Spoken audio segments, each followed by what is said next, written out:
तो नीतीश कुमार बिहार के फिर से मुख्यमंत्री बनने जा रहे हैं। पहले हम रेफर करते थे नीतीश कुमार की सरकार, अब शायद ये मुहावरा बदलेगा और कहा जाएगा एनडीए की सरकार केयर ऑफ नरेंद्र मोदी। दरअसल बिहार के चुनाव नतीजों की कहानी हमारी नज़र में एक जादूगर और दो बाजीगरों की कहानी है। कैसे, इसको समझने की कोशिश करते हैं।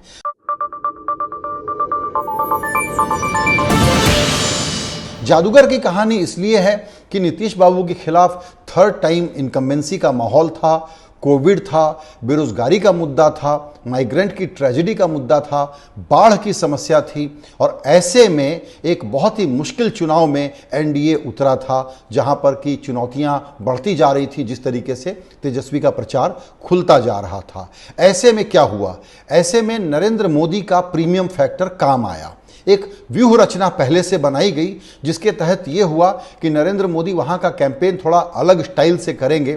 हालांकि उसमें लोकल उक्तियां या जो लोकल कल्चरल प्रतीक होते हैं उनका वो हर भाषणों में इस्तेमाल करते हैं, लेकिन यहाँ पर 5 किलो राशन का जिक्र हुआ, छठ का जिक्र हुआ, सीता माता का जिक्र हुआ, राष्ट्रवाद को थोड़ा नीचे रखा गया और इस प्रकार मोदी जी ने वहाँ एक ऐसा समा बांधा। साथ साथ में बीजेपी की दूसरी जादूगिरी चली। वो क्या थी?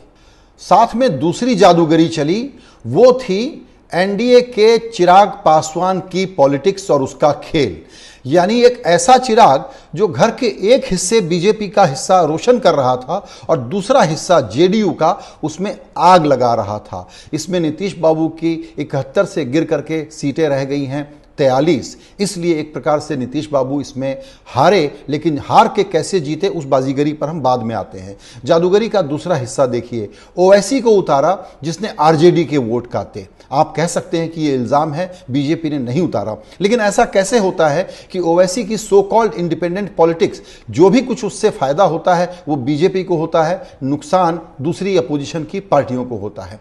तो वोट काटने की, बांटने की और अपोजिशन को हराने की एक बहुत ही जबरदस्त तरकीब बना ली गई है, जिसका हर चुनाव, हर राज्य में बखूबी इस्तेमाल होता है। यह भी एक जादूगरी है। आमतौर पर हम कहते हैं कि नरेंद्र मोदी जब बैलेट पर होते हैं तो खूब वोट मिलते हैं, लेकिन जब बीजेपी राज्यों में चुनाव लड़ रही होती है तो उसको बहुत मशक्कत का सामना करना पड़ता है। लेकिन बिहार ने क्या साबित किया? कई राज्यों में लगातार हारने वाली बीजेपी ने बिहार में मोदी जी के नेतृत्व में एक ऐसा कैंपेन चलाया जिससे कि वहां एनडीए की सरकार इतनी इनकम्बेंसी के बावजूद आसानी से वापस आ गई। 125 सीटें, एग्जैक्टली वही पुराना वाला आंकड़ा, यानी एंटी इनकम्बेंसी को बड़े पैमाने पर डिफाई किया गया। जादूगरी का आखिरी किस्सा क्या है? वो ये है कि जूनियर पार्टनर के तौर पर रहने वाली बीजेपी अब वहाँ सीनियर पार्टनर हो गई है। नीतीश बाबू जो खुद ही बहुत ही इंडिपेंडेंट माइंडेड आदमी हैं, अब उनको बीजेपी के साथ नए ढंग से एडजस्ट करना पड़ेगा। इसकी जानकारी हमको मिलेगी जब पावर शेयरिंग का फॉर्मूला सामने आएगा कि किसके कितने मंत्री बनते हैं। और मुझे लगता नहीं कि नीतीश बाबू को यूपी के चुनाव तक कोई दिक्कत आएगी, लेकिन बीजेपी नीतीश बाबू की पिलियन राइडिंग के बाद अब चूंकि ड्राइविंग सीट पर है तो वो अपना विस्तार करने के लिए पूरा पराक्रम लगाएगी और पूरी तरह से आक्रामक रहेगी। और नीतीश बाबू को इन चीज़ों से एडजस्ट करना होगा अगर वो एनडीए के साथ रिश्ता निभाना चाहते हैं। ये अटकलों की बात मैं समझता हूं कि वो तेजस्वी के पास चले जाएंगे, इस बात को बीजेपी जानती है। मुझे नहीं लगता कि अब वो ऐसा कुछ करेंगे, लेकिन बीजेपी के साथ कोएग्जिस्ट करना एक चुनौती का काम होगा। तो ये भी बीजेपी की जादूगरी है कि बिहार जैसे अभेद्य राज्य में बीजेपी ने एक बड़ी कामयाबी हासिल की है और जितनी सीटें उसको मिली हैं उसके बल पर अब वो अपना इक्वेशन नीतीश बाबू के साथ बदलेगी। नीतीश बाबू को हम बाजीगर इसलिए कह रहे हैं कि वो सत्ता में फिर से काबिज तो हो रहे हैं, लेकिन वहां पर बीजेपी को अभी भी उनकी जरूरत बहुत पड़ने वाली है। तो बीजेपी उनके साथ ठीक ठाक संबंध रखने की कोशिश करेगी, क्योंकि बीजेपी के पास अभी वो ईबीसी वोट, वो महादलित वोट और नीतीश बाबू की छवि जैसा वहां कोई नेता नहीं है। तो इस बैसाखी को वो आगे के लिए प्रवेश द्वार कैसे बनाए, इस पर पूरा वो प्रयास करेगी, क्योंकि नीतीश बाबू के बिना अभी बीजेपी अकेले वहां बहुत कुछ कर पाए वो सिचुएशन फुल्ली नहीं बनी है। उसकी तरफ जाने के लिए और काम करने की जरूरत है, इसीलिए नीतीश बाबू को गुड ह्यूमर में रखा जाएगा। तेजस्वी हार करके जीता कैसे?